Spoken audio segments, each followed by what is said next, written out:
იტალიაში ქართველი კაცი დააკავეს, რომელიც დედას ფულს ზალავდა და ქუჩაში შეურაცხყოფას აყენებდა. ადგილობრივი მედიის ინფორმაციით 34 წლის კაცი დედისგან ფულს ნარკოტიკის შესაძენად ითხოვდა. მან პოლიციას წინააღმდეგობა გაუწია, რის შემდეგაც დააკავეს და სასამართლო პროცესის გამართვამდე იზოლატორში გადაიყვანეს. დაუწესეთ სანქციები ივანიშვილსა და მის ახლო მოკავშირეებს, წერს გაერთიანებული სამეფოს პარლამენტის წევრი ჯეიმს მაკლერი X-ზე. მისი აზრით, დროა დიდმა ბრიტანეთმა საქართველოს მხარდასაჭერად ქმედითი ნაბიჯები გადადგას. მაკლერი ამბობს, რომ ის, რასაც ბოლო პერიოდში ოცნება აკეთებს, ავტორიტარიზმის სახელმძღვანელოდანაა.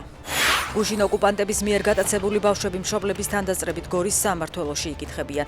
რუსებმა 10-12 წლის მოზარდები თამარა შენიდან თამაშის დროს გაიტაცეს. ბავშვები ტყვეობიდან მალევე გაათავისუფლეს. სუს ოფიციალური განცხადება მომხდარზე ამ დრომდე არ გაურცელებია. მოსკოვს მაღალი ფსონები აქვს დადებული, სწორედ ამიტომ დებს ის რესურსებს მოლდოვის არჩევნებში, აცხადებს მაია სანდუ. მისი თქმით, თუ დღევანდელ საპარლამენტო არჩევნებში პრორუსული ძალა გაიმარჯვებს, ეს იქნება საფრთხე არა მხოლოდ მოლდოვისთვის, არამედ უკრაინისა და ევროკავშირისთვის. მოლდოვიდან რუსეთს შეეძლება ევროკავშირისკენ გაუშვას დრონები, როგორც ამას ბელარუსიდან აკეთებს, ამბობს სანდუ. უკრაინის შინაგან საქმეთა სამინისტროს მონაცემებით რუსეთის თავდასხმის შედეგად 30-ზე მეტი ადამიანი დაშავდა და 4 დაიღუპა.